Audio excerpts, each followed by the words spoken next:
Good evening, everyone, and welcome to the Chicago Public Library. My name is Stuart Greiner, and I am the branch manager of Chinatown and the co-chair of the Rainbow Committee, which provides advocacy and programming for our queer staff and patrons. And before I forget, be sure to check out the information table that has a calendar and everything of other Pride events going on. On behalf of everyone at the Chicago Public Library, again, welcome. We want to especially welcome you at this time because it is our 150th anniversary of the Chicago Public Library. Thank you. We have a variety of events, celebrations, partnerships, and digital content for all ages throughout the year. And then for more information, you can go to our website at www.chipublib.org/150 to check out all the programming there. And again, we have details about other Pride programming out on the table that you can grab. Before we begin, I ask that you silence your cell phones to make sure we don't interrupt. I would like to thank the Chicago Public Library staff who worked hard to put this together, so thank you. Books are available for purchase in the lobby, and the author will sign books at the conclusion of the program. Jennifer here, my colleague, will call you up to get your book signed, usually by row. So please stay seated after the program and wait for instructions for that. The event tonight is also being hosted on or live streamed on CPL's YouTube and Facebook channels and will be available for on-demand viewing after the program. After the discussion, our guests will take questions from the audience for those who line up at the microphone, which is right over here. And virtual viewers, please put your questions in the chat so that we can ask those as well. Tonight, Chicago Public Library is pleased to welcome Mattie Lubchansky, and I think I said that right, in conversation with Tony Breed. Mattie Lubchansky is a cartoonist and illustrator and the associate editor of Ignatz award-winning magazine and website, The Nib. They are also an Ignatz winner, a Her Block Prize finalist, and the author of the Antifa Super Soldier Cookbook. Sounds really interesting. Mattie's new book, Boys Weekend, is a hilarious trans, final girl horror graphic novel about a bachelor party gone very, very, very wrong. Part satire, part horror, Boys Weekend explores what it's like to exist as a trans femme person in a man's world, the difficulty of maintaining friendships through transition, and the more cult-like effects of masculinity, hustle culture, and capitalism, all through the vibrant lens, or violent, it could be violent, who knows, of a surreal, scary, and immensely imaginative camp. Thanks also to the moderator this evening, Tony Breed. Tony is the writer and artist behind Muddler's Beat, a queer slice of life comic about how life is what happens when you don't know what you're doing. He also created Finn and Charlie Are Hitched, about a gay married couple and their friends. When not making comics, he DJs at Chicago's Chirp Radio, works as a UX architect, frets about the universe, and thinks about what he's going to eat next. Now please join me in welcoming Mattie Lubchansky and Tony Breed to the CPL stage.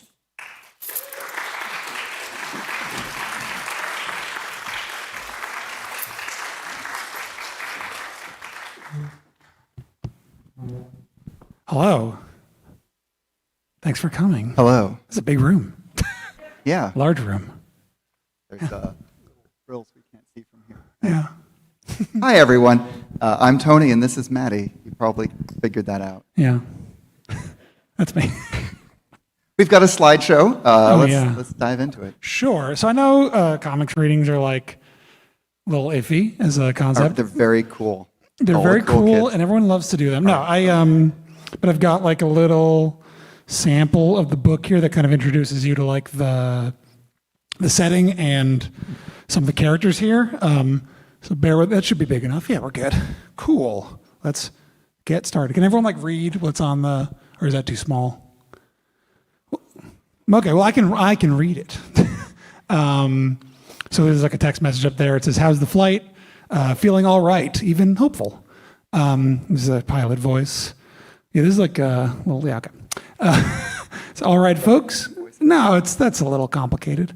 Yeah, all right, folks. Looks like we've got the green light to land at Solomon International Airport in beautiful El Campo. We'll have you on the ground soon. What there is of it, awfully sorry. That's my little joke. This is a little awkward to go through the whole comic right now because it's very slow. I feel like. I'm here. I feel you. Yeah. So, but just here's I could just zip around while we're talking. I feel like we can just dive into what's happening.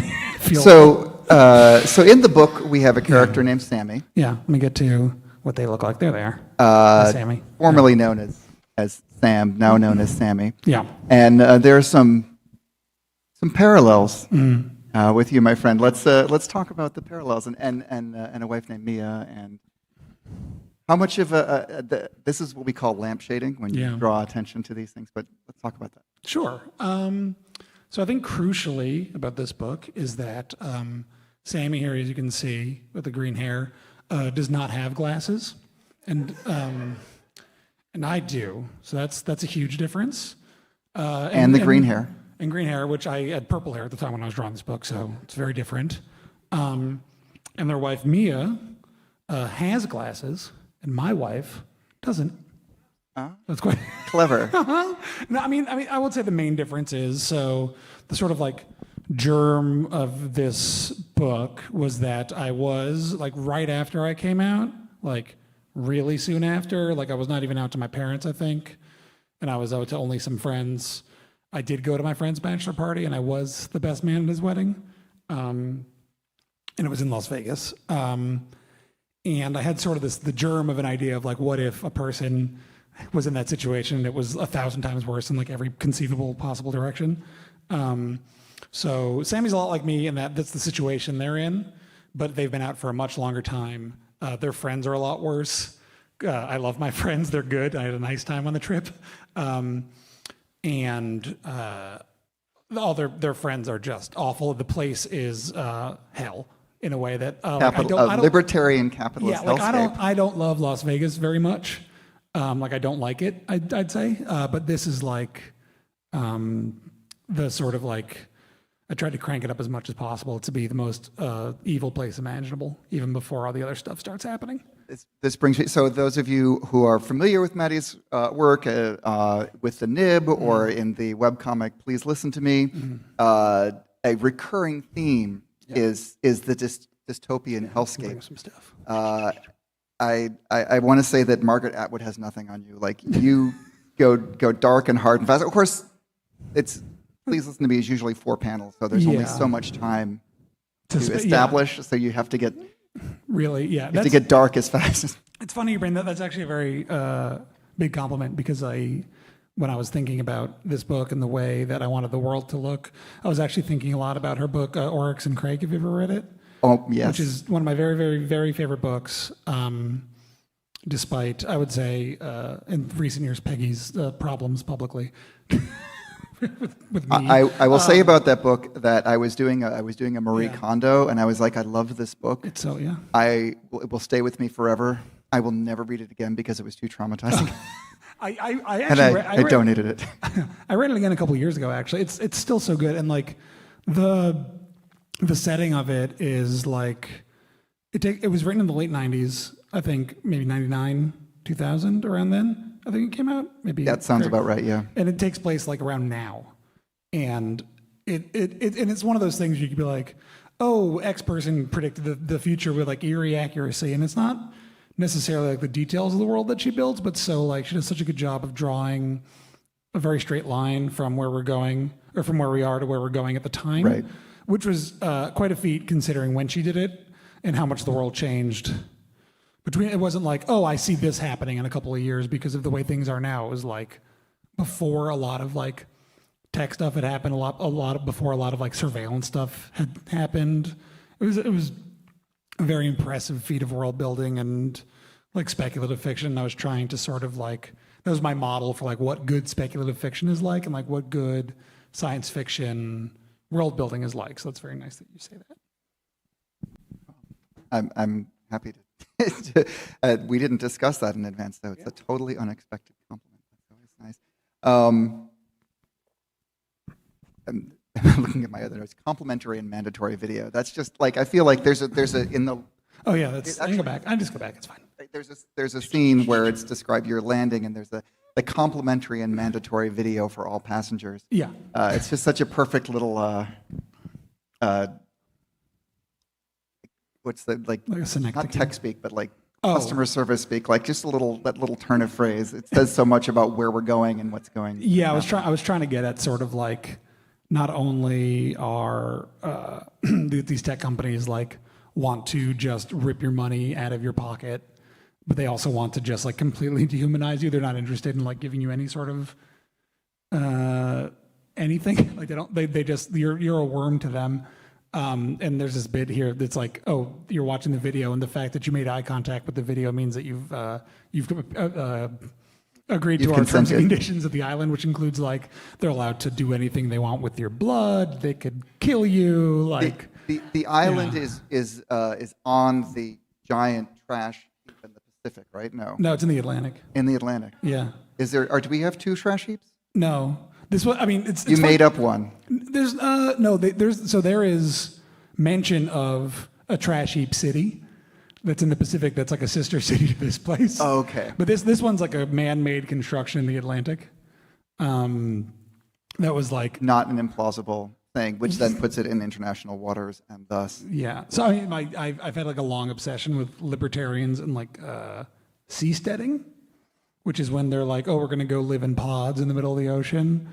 And, it's just me and my rich friends living in pods. And like, who's going to like make your food? Who's going to, where's your waste going to go? That's like not a consider. But there's every so often a startup comes up and they're like, it's time for the sea pods again. And then it doesn't work, it fizzles out. But like, there's been a lot of guys that have tried to start like cities on oil rigs. And like, there's this whole tradition of. Are you familiar with the story of when a group of libertarians tried to take over a town in New Hampshire? No. Which of like? I mean, that's the entire country. Which town in New Hampshire? You have to be more specific. But apparently, it went awry as people couldn't get along, and they were like, everyone's like, well, this has to be regulated, but nobody agrees on what this is. So then there are just all these fights about which thing does need regulation and what we can just leave to the goodness and grace of people. So it's almost like the entire ideology is kind of nonsense, front to hope, back. I hope and no like one if here is a your libertarian. If your political project is we don't need each other, it's kind of hard to get a mass movement going. Has always been my feeling. Yeah. And then it invariably falls apart. So. Mm-hmm. I mean, yeah, it's funny. I had like one of my very old abandoned projects was like sort of like an unofficial sequel to Atlas Shrugged, where the end of Atlas Shrugged, they all go off and live. Which you shouldn't know the end of Atlas Shrugged. It's a horrible book by an evil woman. But like at the end of it, they all go off. All the billionaires and millionaires are like, we're going to go found our own society in Colorado called Galt's Gulch. And my thought was, then what? Like, who's working at the fast food place in Galt's Gulch? And it's like the least rich guy. I don't know. There's a lot of those like old ideas I had floating around about these kind of people, and it's more like in this book, like the setting more than it is like the point of the book. But that's kind of where I was when I was creating this place. So I want to talk about gender. Oh, because I didn't know that was going to happen. This was a big. Here. What? I said I didn't know that was going to happen to Mattie. Yeah, I know. It's a surprise. Thank you. One of the things that rang for me in the book is the sort of the fear of male spaces of all male groups and the complexity and the sort of the toxicity that can come up in there. Yeah. I have been to a couple of bachelor parties, and it's always harrowing until it's fine. Like it's actually like, but I always go into it like, I don't know what's going to happen here. Yeah, it's, for me, we were talking about this backstage, somebody I think there's, in my life anyways, there was all this time where like I didn't quite I think it didn't set me back is not the words that I would use, but it took me a long time to sort of figure out what was going on with me. with my gender and stuff because all the guys I know are like soft, very soft boys, who I love dearly. But like, it's, I was always very attracted to sort of like, in friends, like people who were more like me, like were into, like that were not like these horrible men. My friends were all soft boys and dramatic women. Yeah, that's ideal friend group to me. But there's definitely been times in my life where I'm in a group of a bunch of men where I don't know most of them. And it doesn't happen anymore because I'm smarter than that. But like, because you know everyone now. Yeah, and I know everyone. No, but like, when I was younger, I'd get put into a situation where there'd be a lot of men I didn't know, and it was always sort of like, it's horrifying because you're, especially if, like me, you're so much of it was like you're performing this thing, you don't realize it that you hate doing it so much, and to be put in a situation where like if you don't do it, like literally no one's going to speak to you. They're not going to treat you well. Like it could get worse than there's obviously the threat of violence or alienate. It's just it's a very alienating experience. And I was trying to capture that best I could. Yeah. Yeah. That's, that sort of underlying threat of violence is something that we live with. In my day job, I work for a facilities management company, and we had last year for Gay Pride Month, we had a panel where we had a bunch of queer people working for the company talking about what it's like to work in a male-dominated industry.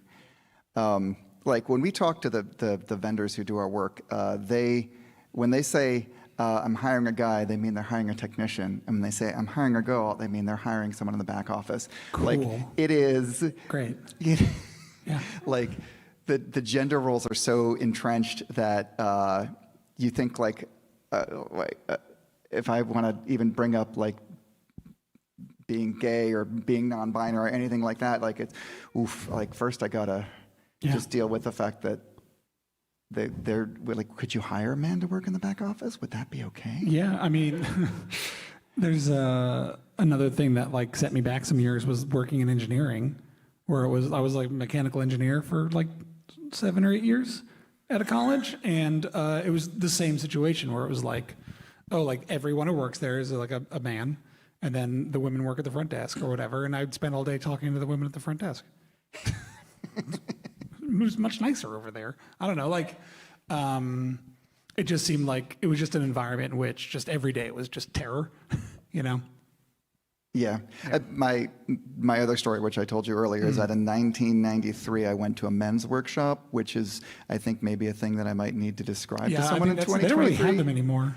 No, I don't think so. It was all about changing gender expectations and blah, blah, blah. But also, it had a reputation for being just like a bunch of guys go into the woods, put on face paint, and beat drums. That is what we did. And I flew into New York to be picked up at the airport by 3 men that I did not know, to be driven upstate. And I was like terrified, but I was like, I'm going to do this. And it was good in the end. It was a good thing. But the interesting thing was that everyone else in the car was also terrified, but they were straight. So, at least at the time. Yeah, you never know. Let's not make any assumptions about what's happened over the past 30 years. I think if you're in the situation where you're like, I'm going to get in the car and go upstate and like beat a drum and cry in the woods, you're like thinking about your gender and your place in society in a way that most people are not, Right. Yeah. So it was a self-selecting crew. The people who are going to be toxic, they're not there. So. Yeah, the guy that's like going to be mad he's not going to go there and be mad that you're not talking to him about the Broncos or something, He's not going to that, I don't think. So one of the other topics, I just went to my college reunion, and people can come and see me as basically the same person as I was then, like an evolution. But for you've had this transformation, blossoming and coming out of your chrysalis, butterfly metaphors, or moth, whatever. Sure. So let's talk about that. The difficulty of being seen by people who knew you when. Yeah, I mean, I'm very much not going to my 20th high school reunion this fall. I'm not going to that. Are you kidding? God. I think this is the sort of thing where I think, and a lot of trans people know this, where people you've known a long time feel like a weird sense of ownership over you, and they tend to feel like they have a better handle on you than you do. Like they've got this, especially if it's people you don't see a lot, right? Like, oh, I've got this idea of you in my mind, and that's what that is. And any like frisson between that and what they see is like my problem and not theirs, you know? And and I think also the way that society treats trans people writ large is that we're not granted like an amount of interiority. Like the whole thing is that people don't believe us, right? Right. That we have a handle on what we want. And I think it's just it's a larger part of that issue. But I think, but it is really hard with people you've known a long time, and it's like, either, you know, I've had the entire gamut of experiences with people I've known a long time, right? Where some are just like, yeah, like good, or like I knew something was up, or like congratulations, and then just move on with their day. Or there's people that just, you know, it's whether or not they're willing to do any work internally with themselves to just believe what you're saying to them, you know? I feel actually, like thinking back to when I was 18, that coming out as gay was a similar kind of experience of particularly family just sort of feeling like, oh no, I know you better than you know yourself. Yeah, but you said X thing about a girl when you were 12, right? Or right. something. Your problem is just that you weren't dating women who were sexually attractive enough. This is and but Have you tried that? maybe the reason is because I wasn't sexually attracted. Anyway. Let's not unpack that. Yeah. We don't have all night. But so let's talk about clone hunting. Oh yeah. So you were saying when we talked earlier that there's a clone hunting scene in which everyone gets the opportunity to hunt a clone of themselves. Yeah. For sport, and you said this was something this idea predates the book. So where did that come from? Yeah, so this is the sort of thing where I had sort of like a general, it wasn't always clones, it was always just like something about reconciling like a past version of yourself with your own self was like an idea that was appealing to me.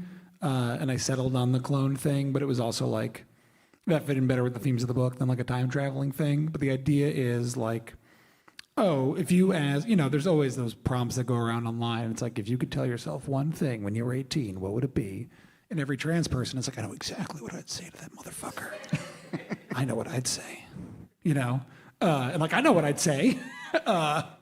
And it's this thing where you can feel, there's a couple of ways to go about this, right? Where it's like, you could be very, very angry at that person for, in my opinion, being a doofus. Right. And this is applicable across a lot of things, and not just transition, not just queerness, not just like anything really. You know, we think about our old selves and it's like, that person's a moron, doesn't know this thing that's so apparently obvious to me now. How could they? And it's either you can be mad and sit around, which doesn't do anything. Or you can think about it like, well, that person got me that far, right? Like, right. The person of me that thought the version of me that thought I was a man got me alive to 31, you know, or 30, whatever age I was. I don't remember. But like, like that person got me there and let me figure it out and put myself in a position to figure it out. And in trying to, you know, like this, like I said before, the way that when someone's known you a long time, they feel this sense of ownership. You could just watch this character getting beat up on for 200 plus pages, but I think it's more interesting to think about like, oh, there's also this work that they have to do to let go of what they think of themselves in the past. Right.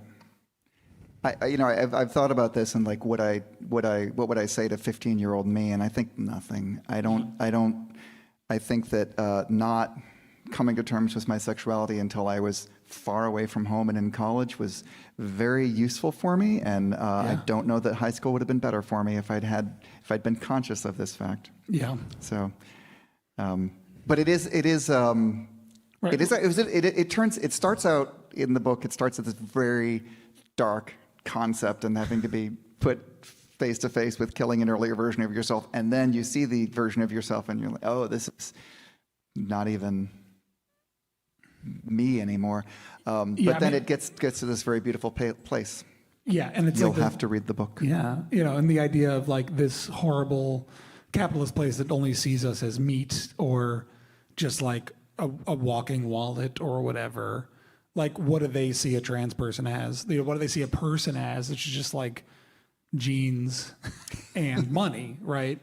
So, like, what would this place, if they just took your blood and made a clone of you, would they think about your own conception of yourself, or would they just say like, they don't believe or care, or don't put any thought into it. So of course it's going to be like genetically, we are supposed to, huge, enormous Right. quotes, look like.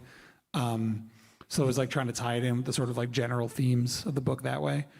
And yeah, and the other thing was like, I spent a lot of time thinking about like, okay, so there's this like libertarian wonderland in international waters. Like, what kind of things do people want to do? And as much as, you go to Las Vegas and all the cabs have these signs that are like, go fire a tank in the desert. And it's like,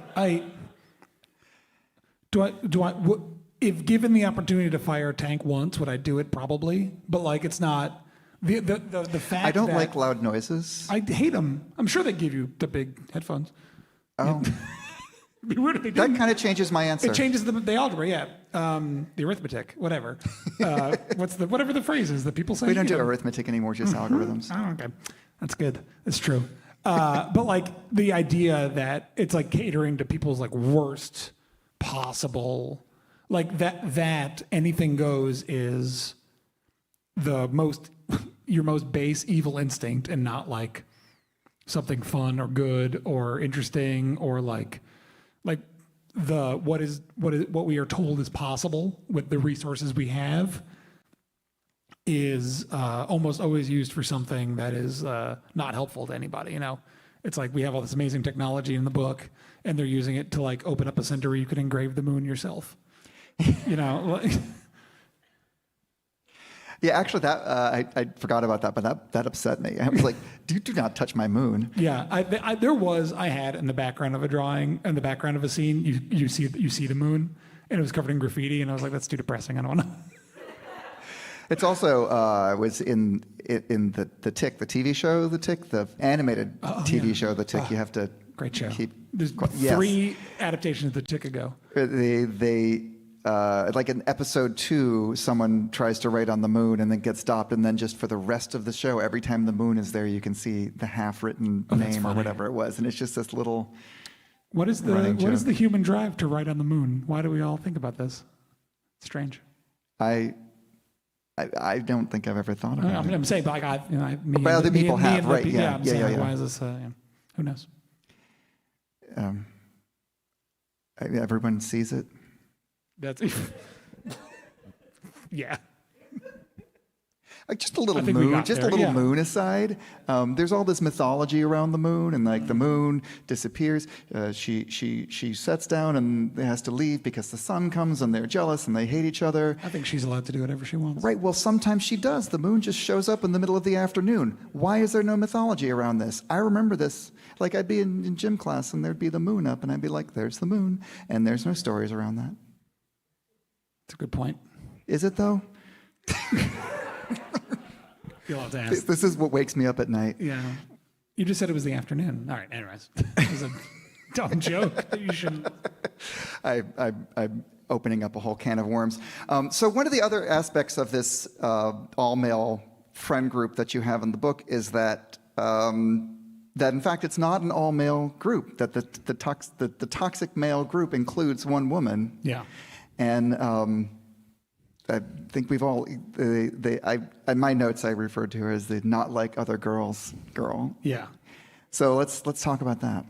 Sure. I think a lot of, I think it's sort of, I keep saying, I think a common thing in stories, right, is a character that's a lot like the main character, but just when they see them, it's like seeing a dog that sees another dog, and it produces this sort of, the idea that there's somebody there for Sammy to see that's like not a trans masc person, but like in some ways a person that is striving towards masculinity in this way, that Sammy doesn't understand, or like you've got this thing that I want, right? I think like you could be a girl around these guys and they wouldn't be mad at you because of circumstance or whatever, and she won't do it. Right. And there's sort of the idea that masculinity is not this innate thing to people with the chromosomes that we associate with it, right? It is much like the capitalism stuff. It is all stuff we're doing to ourselves. And it's all one big sort of, the monster is one thing. There's not capitalism and gender and power. It's all one big thing that we live under all this, right? And the idea that she's striving for all that stuff, power, right, is what she wants. It'll help her at work. It'll help her with her friends. It'll, and I think it was just a way to sort of tie all that together and present a figure that was sort of like very diametrically opposed to Sammy and what they want. And who at the outset was held up as like, oh, this is promising. This will make it better. Like, oh, another girl will be there. And it doesn't at all. Yeah. Like it's some hope, but it's like, oh no, she's in the cult too, like she's with all them. Yeah. So another thing I wanted to ask about is shifting tack to your webcomic, Please Listen to Me. I have to admit that I was like looking up the name because I was like, it's called Please Like Me, but it's not. It's Please Listen to Me. Yeah. Please Like Me is what it's in my head all the time. That's right. That's my version of reality. so why Please Listen to Me? I'm gonna be honest with you, Tony. I named that comic in 2009. I simply don't know. That is fair. It was like something I was doing it was something I kind of fell backwards into. I was doing a serialized comic for myself, and I just needed something to like get new readers in, that because it was, I was like 200 pages deep into a comic, and I just had every Friday like a weird little strip that I would do. And it became like immensely more popular than the actual comic I was trying to draw. And I fell back into doing like strips for like 10 years instead. That's a vibe. Yeah, yeah. But maybe deep down I was, I mean, longing. what it feels like when I read it now is that it's a bit political, and it's a bit maybe a bit is not anyway. Yeah. It's about you've got ideas, and so Please Listen to Me is just sort of like listen to me. You need to see what's going down. It's very much just like, what was I thinking about that week? Sometimes it's autobiographical, sometimes it's like a political cartoon, sometimes it's a stupid joke that I thought of. It's just sort of like a big trash bin for my ideas, so I don't have to think about them personally anymore, just to get them out. There they go. I did a comic like that, relatively briefly for like a year, 10 years ago, and it was interesting to kind of. There was some like internet kerfuffle, and I don't know, it got me all worked up, and I was like processing it, and I wrote this whole comic about it, and I have the comic, but no recollection of what the internet kerfuffle was, except that it existed. Like I have no recollection of what fed this thing, just that sometimes the problems around you are created by you. Interesting. Yeah, it's an important thing to keep in mind when you're mad about things online, is that you won't remember them in a long time. My friend Danny one time made a flow chart that was just like, are you mad online? And then it was, can you explain it to your grandmother? And if the answer is no, you're not mad. Sorry. I don't know. The amount of things that I've had to explain to my therapist that have taken like 20 minutes of backstory to get to is just like, is this worth the cost? Am I using my therapist's time appropriately to explain, like, okay, there's this background meme, and then here's this person who hates this other person, and I haven't met either of them. Whatever. I'm very invested in their beef. I'm very invested in it.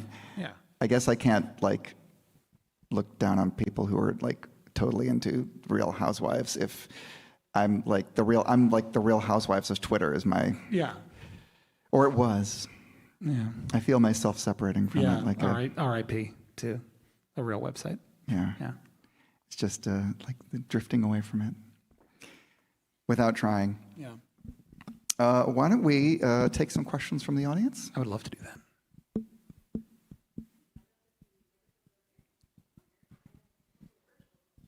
Ooh, beautiful.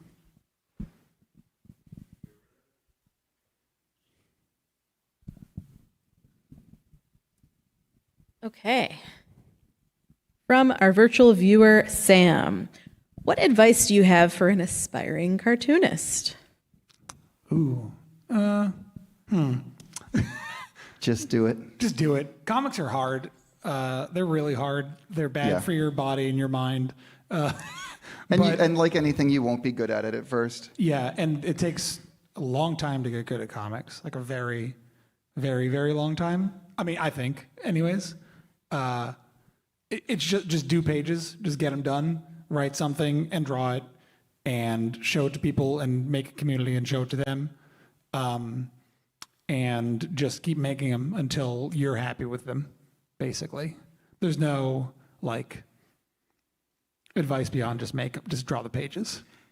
Everyone, most of the people that I know who have gotten, I can't say everyone, but people I know in comics got there by starting their own thing and then getting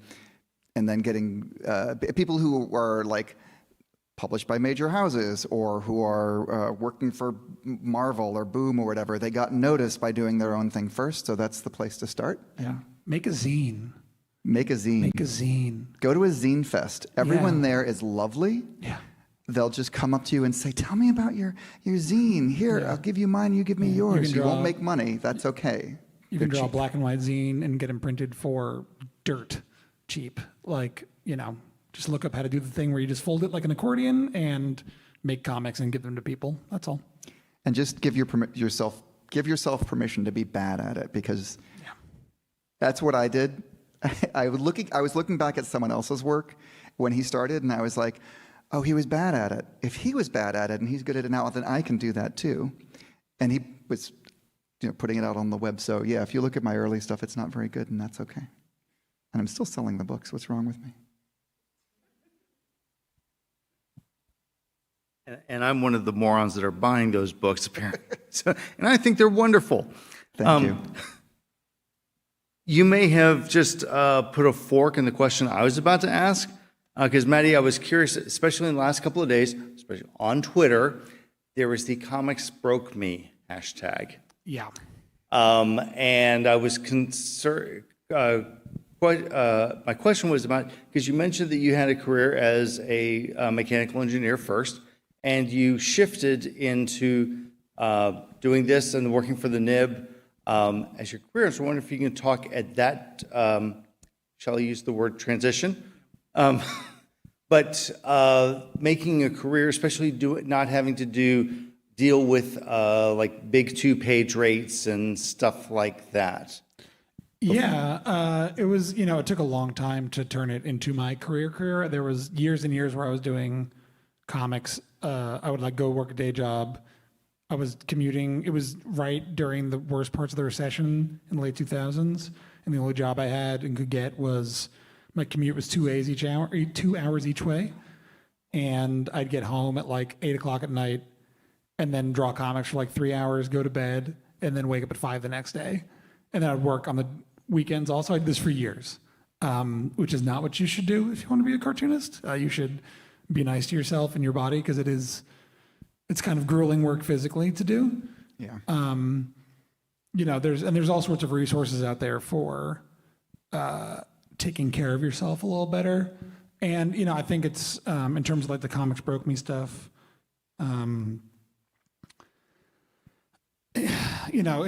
think it's just, as an industry, there needs to be some better collective action around things like the work that's expected of us and page rates and advances and royalties and all this stuff. There's a lot of work to be done. There's people organizing. There are, but it's a conversation we need to have.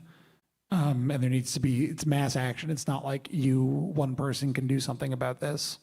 Because the expectation is to be prolific in a way that is crazy, because comics take forever to make. They're not. It is this enormous amount of work. Yeah. It's an enormous amount of work, but the value given to the final product, is not scaled to that. So as compared to prose, not to knock prose because I'm not a writer, but there's just so much more when you're trying to draw and you're trying to lay it out. It's not to say publishers aren't taking the same chunk they take from prose. They Right. they don't value because it's taken less seriously in this country for one reason or another. And It's a just lot not- of independent cartoonists will sell T-shirts and sell prints, and you can sell your prints and your T-shirts for the same price that you sell the book for, because they're valued kind of the same way, despite the fact that Despite one of them would take a year, 2 years to make. Yeah. right, Yeah. one took a year and the other took an afternoon, and you can sell them for the same rate, and you use the T-shirt money to fund your other stuff. Yeah. Thank you. Apropos of nothing, back to your moon thread. If you have an answer to this, I really want to hear it. If what? I mean, if you have an answer for that, I really Oh, want just a throw in one of the classic Superman stories of the 60s involved Superman doing, guess what? Writing his secret identity on the moon. See?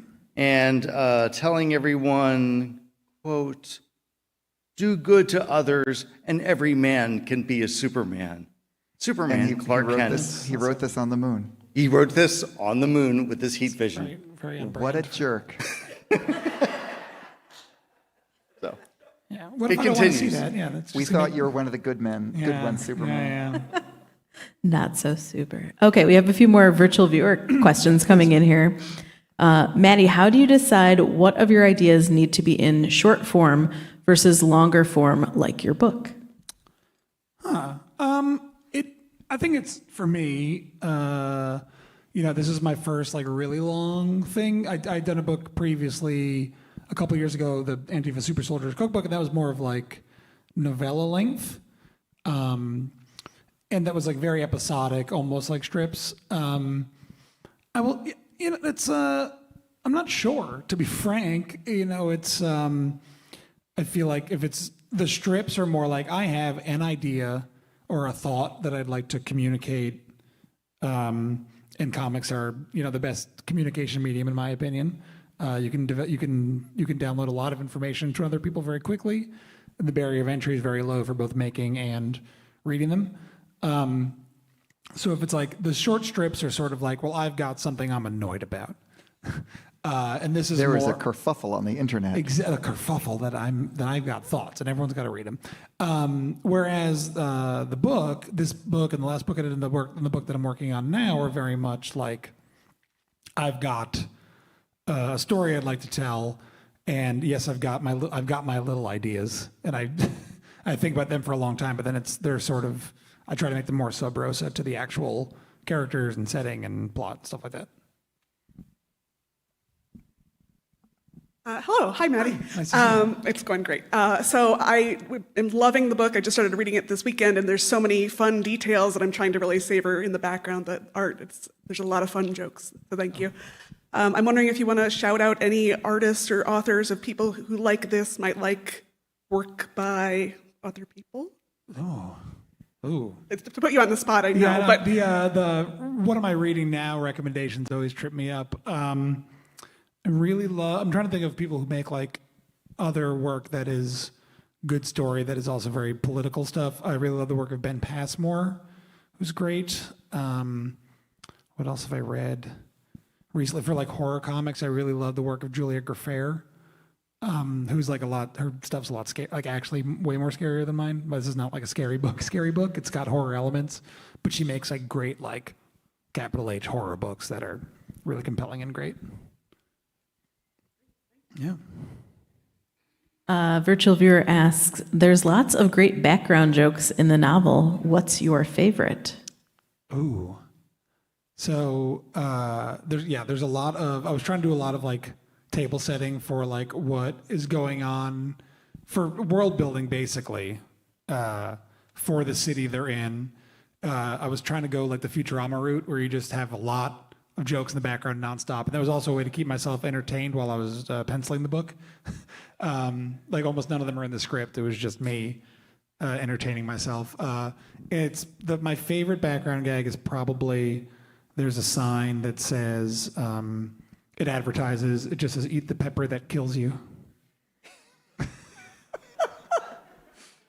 I was thinking I need to read again and like go through all the jokes because there's I didn't read all the. Yeah. I need to. Yeah, and the one thing that one friend of mine got really upset, and I just texted to him all the time. The one panel, there's a stripper with the head of Mickey Mouse in the background of a scene, but like a really off-brand, don't get me sued Mickey Mouse. More of a Mortimer mouse. More of a for the Nib comics I've edited them doing. Kendra Wells always draws what we call Michael Mouse. It's a legally distinct character. Good. Mattie, what's your favorite chapter or chapters in Boys Weekend? And if you couldn't pick the color green for the hair, what options would you have gone for? No. I didn't want to go with purple because that was my color, my hair color at the time. I don't know. It was when I was working with the colors, it was basically green or the purple that I had at the time, and I didn't want to just draw me, hence the glasses, which is very important. In terms of my favorite chapter, the thing where they go clone hunting, I think is like my favorite sequence in the book, but it was my least favorite chapter to draw because there's something like 300,000 blades of grass per page because they're like in the fake savannah. My favorite chapter probably in the book is the one where they go on they're like on a submarine called the Party Sub. It's like a party bus, but a submarine. And I just had a nice time drawing underwater stuff and like ruins and monsters and fish. I like to draw an eel. It's very nice. Yeah. Hi, Mattie. Hi. A lot of the questions I can think of are actually really bad spoilers, so I'm not going to go there. But I did notice the signs as I started reading, and I wanted to piggyback off of that. Were they like super intentional because they served a world building purpose, but they were like something as I was reading along that I started to hone in on because they were so like interesting and hilarious that I was like, how did they come up with all of these? Yeah, that was me just trying to think about like what I think a really good way to do world build is to think about like what businesses exist in the place, and also the sort of if tech people were given complete run of somewhere in a real serious way where nobody else was and no one gave them any shit for anything they did, like what would be going on in the way that there's a sign for like a drone flying car taxi cab company, and it boasts that it had the least deaths that year.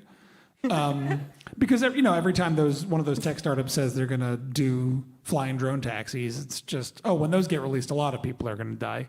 They just approved, the FDA just approved human testing for those Neuralink chips. Yeah, they did. Because the FDA was sick of them killing monkeys, I guess. It's not really a joke, it's really grim, and it's so I was trying to do a lot of there's a lot of people dying in the background of this book, just like doing the various very dangerous activities. Yeah, you can like count them. There's like a scene where there's like an alligator pit and there's bones in it, and you're just like they're walking by an alligator pit, and people are betting on people fighting the alligators. And it's really, like super tiny in the background, so like you have to look for it. But I was just looking at it, and I'm like, oh yes, there's bones. Thank you. Yeah, I was just trying to convey sort of like the cheapness in which this place sees people generally. Thank you. Thank you. Yeah. Couple more from online. Somebody says, you probably are getting this a lot. I was a huge fan of the nib, and I'm sad it's shutting down. Do you think that there's something that will replace it, or is that format kind of over? I hope something replaces it. You know, we had 10 years. It'll be 10 years in September when we shut down. We're still running through the end of the summer, and we have one last issue of the magazine out right now. And, you know, I think like when we started, there was not a home for many of those nonfiction comics. And I will say there are places now that will run nonfiction comics more often. Major publications will run them now to great acclaim often. You know, and I think people now understand that comics can be a venue for journalism, that they are a medium and not a genre. Yeah, and I just hope that that's, you know, it's really hard to run an indie publication, but I do hope someone has the energy to do it for a little while and soon, because those are a lot of the work that we ran couldn't run anywhere else, and it is sad that we're shutting down, but it was sort of it was time, I think. But what an amazing run and what an amazing publication. Yeah, and I'm like immensely proud of the time that I was there and what we did, and you know, we could have limped along for a couple more years and like paid people worse or run less comics, or you've limited our output. We just sort of wanted to go out with the work still being good. Yeah. This is not really much of a question, but I just want to comment in regards to the pod cities, the sea pod cities. Yeah. There's a anthology animated series on Netflix called Love, Death, and Robots. Okay. And they have a few episodes that are like 3 robots, like far in the future, like exploring the you know remaining like ruins and decays from the long dead like human society. And one of the episodes, they go to one of the pod cities and like, you know, go around exploring all the different like skeletons of like millionaires and billionaires that are left surrounded by their, you know, unuseful like robot service people that like, you know, failed to actually keep them alive because they didn't bring, you know, anyone with the know-how to like maintain a society like that or like keep the, you know, small things running.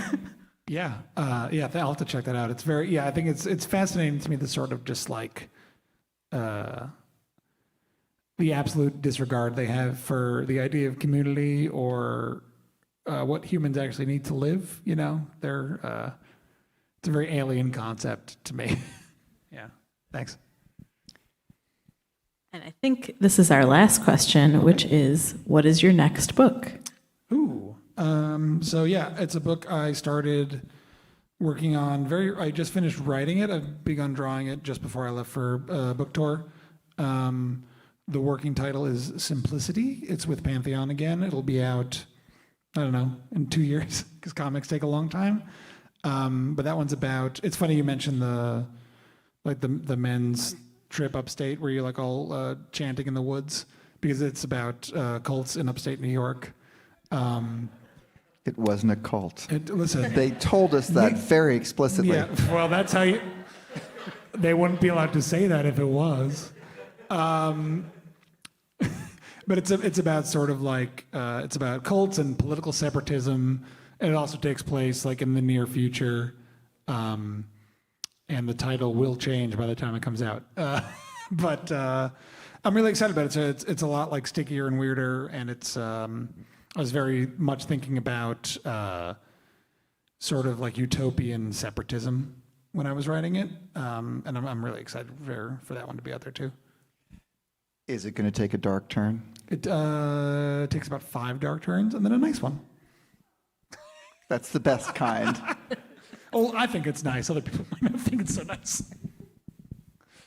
Well, thank you very much for being here. Please, a round of applause for Mattie and Tony. I want to remind you, of course, you can always find Mattie's book at your local Chicago Public Library. Put it on hold, go to your local branch, check it out online. Please visit our website for many other author events and other activities happening during our 150th anniversary year at chipublib.org. We're going to start the book signing in just a couple minutes. Please stay seated until then. Thank you.